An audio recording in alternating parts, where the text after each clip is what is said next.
Shalom, shalom. Welcome to Eretz Yisrael. I'm Avraham Shira, and we are here on a beautiful afternoon in Gush Etzion. And behind me, you can see our chickens. They might make a little noise, but they don't bother too much. They might even help us learn something today. The Secret of Suffering is the title of this class, and it is dedicated to Daphna and Erez Levanon, my wonderful neighbors who one of them passed away a few nights ago, and Erez, our good friend, a very righteous Chassid of Rabbi Nachman, was murdered in the forest 15 years ago above our house. And there's a lot of suffering connected to those stories, and there's a lot of knowledge that people don't have. And I'm always asked about this question, especially when Daphna passed away from cancer and her husband was murdered and the children are orphans. And, we see things happen to people, things happen to us, and we don't understand. And we suffer. As if to say, if I understood why things happened, I wouldn't suffer. And the rabbis say this, Ein aniyut ela adat, and ani is kamo emet. There is no poverty except the poverty of knowledge, and poverty is called death. And Rabbi Nachman comes along and says, all our tzarot, all our suffering, is because we lack knowledge of God, and especially knowledge of God's greatness. Now there's a subtlety. Knowledge of God implies we know how He works, how He operates in creation, hidden but all-powerful. Knowledge of God's greatness is a little different, because His greatness is unending. But we're going to get to that as we work our way through this material. So you see that the chief reason we suffer is because we don't know why we're suffering. And our first, I want to say, immature reaction is to blame God. And it's very interesting. You can have people that don't particularly believe in God, but when something bad happens, they start screaming at God right away. As they say, there's no atheist in the foxhole. Well, an atheist is an interesting position because they take a neutral idea about God. They say, there never was, there never will be. It's just ownerless. There is no king in heaven. There is no father in heaven. There is no master of creation. There's nothing. Everything just happens because it happens. And so there is no idea of blame except humans blaming each other, of course. Because if you're an atheist, you can't blame God, right? Now, once we know why we suffer, something miraculous happens. The pain starts to go away. It starts to soften. And that's because the mind has a higher light, a higher frequency of divine energy. And the pain is usually centered around our heart. And when the higher light enters the lower light, it starts to make the lower light feel better. The place of pain is mollified. It's comforted. It's given a break from the steep sense of cutoff and anger and all the things that pain causes in us. So once we know why we suffer, automatically the suffering starts to diminish. But what if we don't know why we suffered? We don't know why my neighbor was murdered 15 years ago and why his wife passed away a few nights ago. Well, she's still a young woman and has 3 children. And it's very painful. We went to the funeral and people are crying and suffering, and it really is a moving experience. Now, I'm not here to explain why what happened to them. I'm trying to share some of the ideas of Rabbi Nachman that will help us deal with our suffering. So we have this sense in us that if I know why things happen, I'll be okay, I'll be better. So what does that tell you? That we really have this idea of fairness. If something's unfair, I'm really upset. And if something's fair, I won't be so upset. So when we question things, we're really questioning, especially when it comes to pain, is it fair? Now, I know a psychologist who had a client came in and he said he couldn't sleep, and the psychologist asked the client, well, what did you do in your previous years of life? He says, well, I came out of the Shoah. And the psychologist asked, well, what did you do in the Shoah? And he says, well, actually, I worked for the Nazis. And he said, well, I can't help you fall asleep at night. That's between you and God. And I know another person who was crippled in a wheelchair as a young man, and his whole life, his adult life, is in a wheelchair, and he didn't understand why. And we practiced together some meditations, and he did a meditation, and he went to a very high consciousness place, and he said he got the answer why he broke his neck as a young man. And I didn't ask him why, and I don't need the inside information, but he said he totally accepted. He totally accepted spending 40 years in a wheelchair with a good face, and he still believes in God, and he still believes God's fair.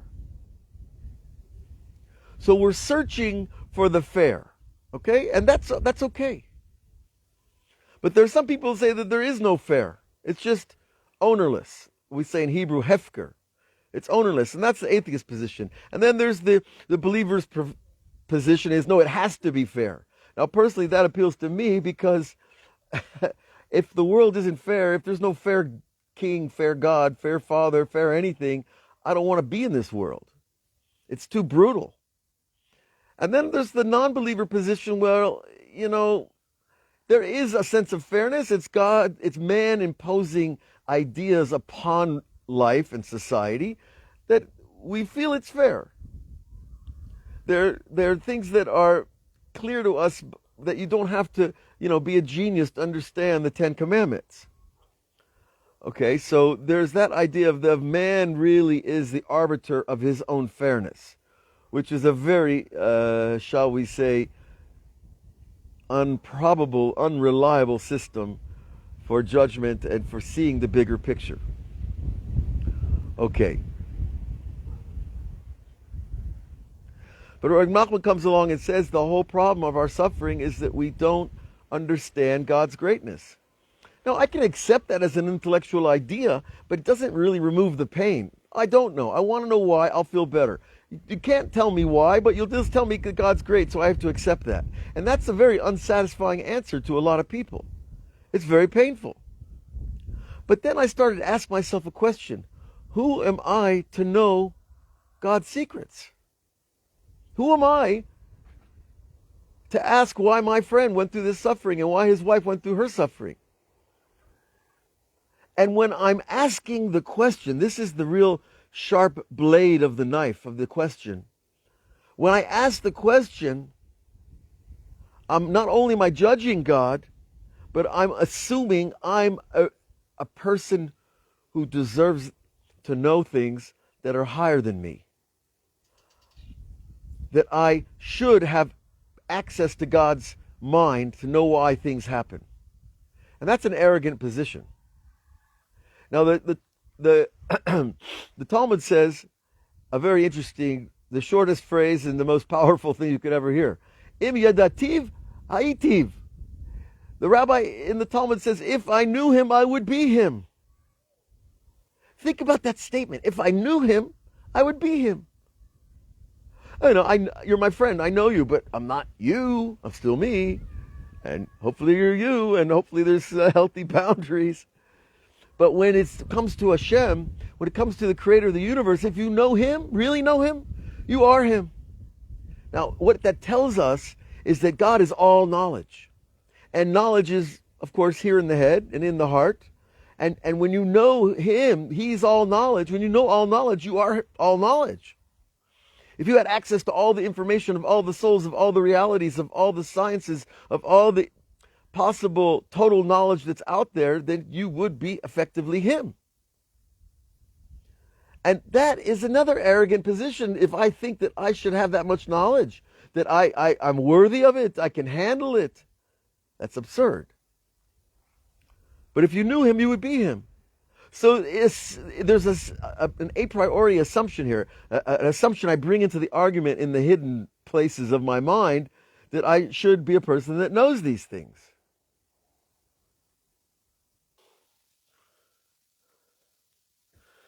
Shalom, I hope we're back here. Hi, Tzvi. Maybe you could wave or write a note. You can hear me? I just came into my office because the power went out. My battery went out, I should say. But it looks like you're still there. So, sorry for the short intermission, shall we say. We were just saying about this amazing verse, Im idati v'ayitiv. If I knew him, I would be him. And we said God is total knowledge. And so if you have approached something like total knowledge, you're going to be him because he is knowledge. And so that assumption, asking the question why terrible things happen, it's our natural impulse because I want to get away from pain. I want to deal with the pain. And we know that somehow knowledge mollifies, comforts the pain. But there's another level where I can go, which is maybe I need to not ask the question why it happened, but first acknowledge that it is fair from Hashem. It has to be fair, because if he's not a fair God, who wants that God, right? Nobody. But so I make the assumption that he is fair, and I acknowledge his fairness, and then I start to create a vessel in my mind to get the bigger knowledge. You see, we start to expand the mind. And what do we learn here earlier is that Rebbe Nachman teaches us that the tsar, the suffering, is because of my mochin dekatnu, my small-mindedness is the source of my pain in the first place. That if I have a bigger mind, a bigger God consciousness, then the pain will not be the same. Rabbi Yisrael Odesser, a great rabbi who lived to be about 110 years old, he was a great Hassid of Rabbi Nachman, and he said, if I went through all these sufferings and I knew their value, I would go through more. And he lost like half his children in a plague in Tiberia back in I think the 20s or 30s. And he said, if I knew about the value of suffering, I would take more. Now, I'm not advising anybody to go out and start looking for more suffering, right? Let's just deal with what we got. It's plenty. But the point is that as you deal with the suffering, our mind, our expansion grows, because by accepting God's perfection and his greatness and his knowledge and his perception of reality that this has to happen, then we can create the vessel to receive the why. Now, we might not be ready and we might not need it, but it's the idea of the acceptance of my small-mindedness is exactly what opens up the great-mindedness. Okay? Now, I was sitting out in our garden here in the beginning of this Shira, and, the chickens were going behind me, and I thought it was kind of a funny question. Would you go ask this chicken, do you know Avraham Shira? Do you know Elisheva? Sure, I know them, the chicken would say, right? They feed me every day. And sometimes they take the eggs. And sometimes they forget to lock the gate and the dog comes in. But how much does the chicken really know a human being? The little chicken brain, it works very nicely inside a chicken, right? But it's not much of a brain if you want to keep the Torah, and if you want to build a skyscraper or a synagogue or learn the great works of the masters of Judaism. So, if that chicken is trying to understand a human being, it's not even a fair question. It's so out of his league. And I thought, that's kind of like I am as a human being asking about God's judgment. Either I believe he's fair or not, but to question his fairness, his judgment, it's really an absurdity. And the secret of suffering is when I get that absurdity of me asking the question and accept that there is a great fair judge, my brain expands, and then I can receive a spark of understanding that will help me feel comforted and help my understanding reach greater acceptance with the difficult things in life. Now, I was speaking to my daughter about this because, of course, she grew up with their children and she's suffering too because her friends lost their mother. And I said, honey, this even goes deeper because all of us have a spark of God inside us. Now, if you say that, you say, well, Avraham, wait a minute, I have a spark of God inside me. Why can't I know why it happens? Because he's all the sparks and I have one of them. And my spark is connected to all the other sparks. So why can't God tell me why bad things happen to good people? And these neighbors of ours were some of the best people you will ever meet on this planet. So I have that spark. You have that spark, Tzvi. Everybody has that spark of Hashem. Why can't I know? And the answer to that is you can know when your spark gets bigger, when your mind expands to the proper level. Because when I say I have the spark, it's still kind of way down in the treasure room beneath the palace. And there's a lot of gates between, the courtyard of the palace and the treasure room way down below. A lot of gates and a lot of locks and a lot of guards to get to that inner level of expansion, of understanding. But the fact that we have the spark, that's a miracle for sure. And that spark is what makes us judge. Because we want things to be fair. Intuitively. Even Putin, he's attacking helpless people. I'm sure in his heart, however, wherever it's operating right now, there's something that thinks he's fair in him. Even though the whole world would judge not quite the same. Now, we're not going into the judgment of any other human being here because we have a hard enough time judging ourselves. If we could just judge ourselves fairly and straight, we'd be in good shape with Hashem. But we have that spark, and that gives us the desire to know, and it also gives us the desire to judge what we know. And after I judge what I know, I need to have another judgment. That is, Avraham, get it straight. You know very little. And then the beauty is that when we know that we don't know, we start to create a place to know something new. And that little drop of knowledge comes in, and I can just accept, that these people came into the world, they did what they needed to do, and it was time to leave. They were refined, they were perfected at their own level. And you don't have to be here unless there's something that we need to fix. And once we fix it, well, then there's so many other great places to go in the consciousness of the eternal being, because we're part of his consciousness, right? We're part of his das. We were created, and God, before creation, when God thought about creating man, we already were created then. And the 6,000-year history is just the unfolding of those thoughts of creating us. Layer by layer, generation by generation, from the top of Adam's head all the way down to the bottom of the feet of the Messiah. Layer by layer, generation by generation, we are an unfolding process. And every person has their time and their place here. And when they're done, they're done. And it does hurt.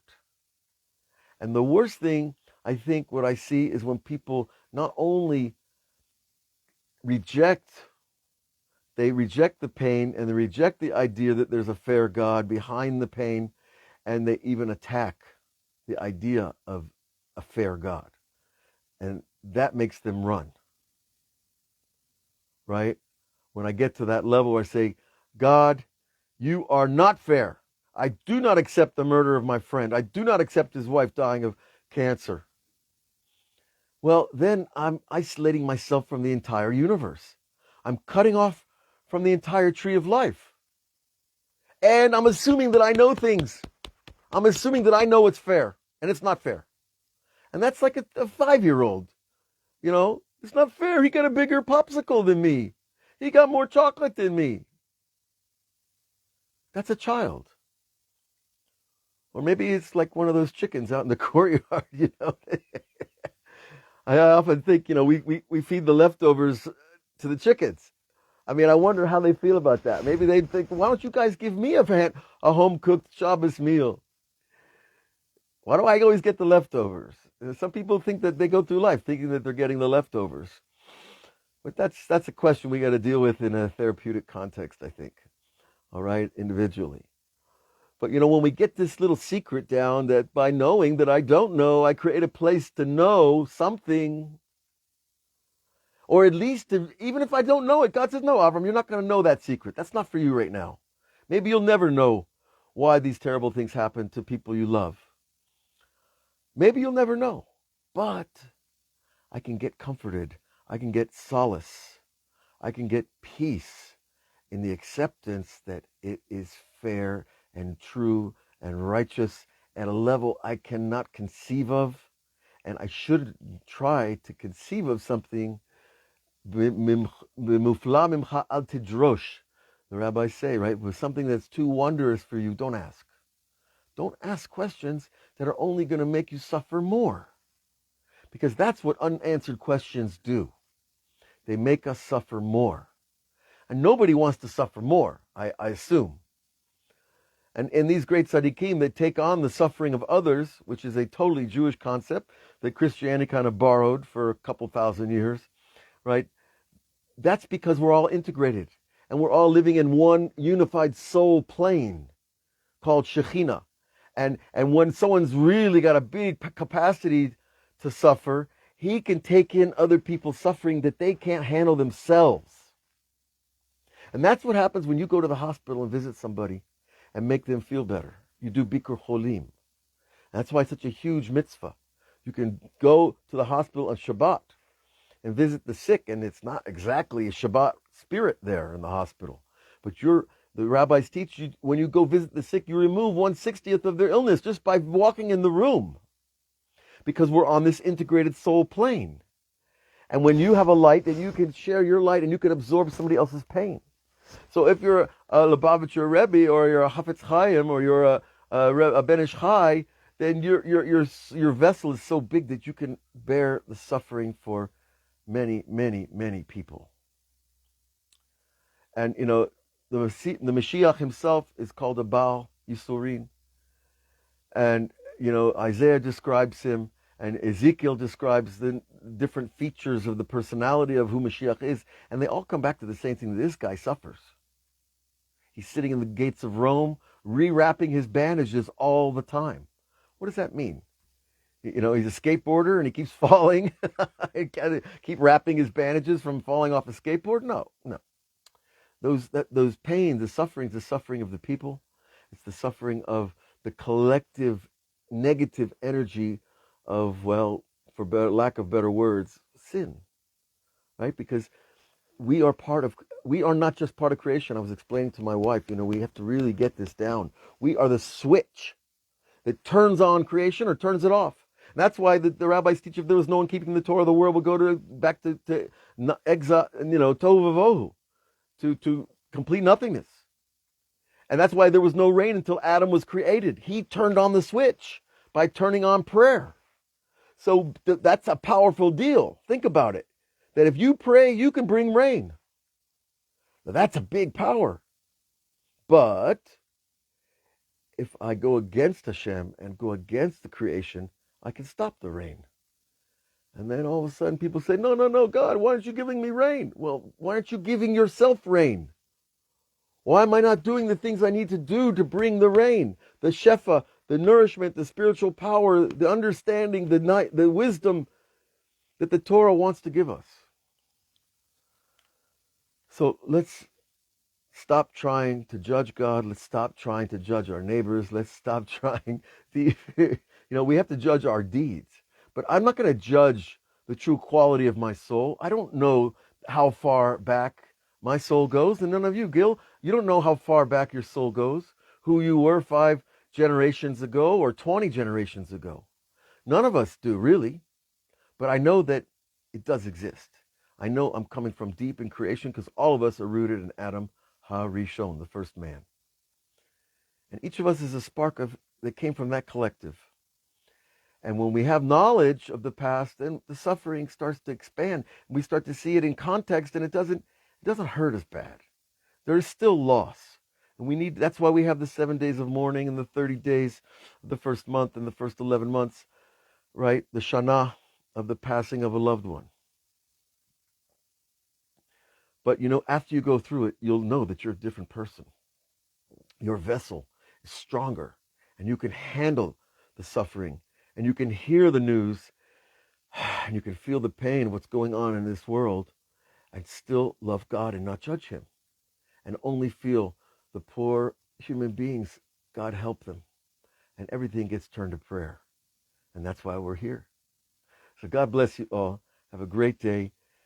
And this is so beyond us that I can only bless you that we keep learning this lesson over and over, because just talking about it is not enough. We have to pray for it to be able to understand and to accept the greatness of our Creator and how we are so integrated with the rest of creation that we need to take responsibility. Because if we don't, humanity ceases to be human. God forbid. But we're not on that track. That's the dark side of the road. We're on the sunny side of the road, and it's getting better and better. Even as it gets darker on one side, it's going to get brighter and brighter, and that's what redemption is. That's what Geula is. And I want to look for you all on our Patreon class, Rebbe Nachman, every day, and we'll be talking Erev Shabbat, and sometimes God sends an idea that I just can't hold inside, so we're going to keep sharing, and that is part of the beauty of being who we are, where we are, when we are today. God bless you all. See you soon.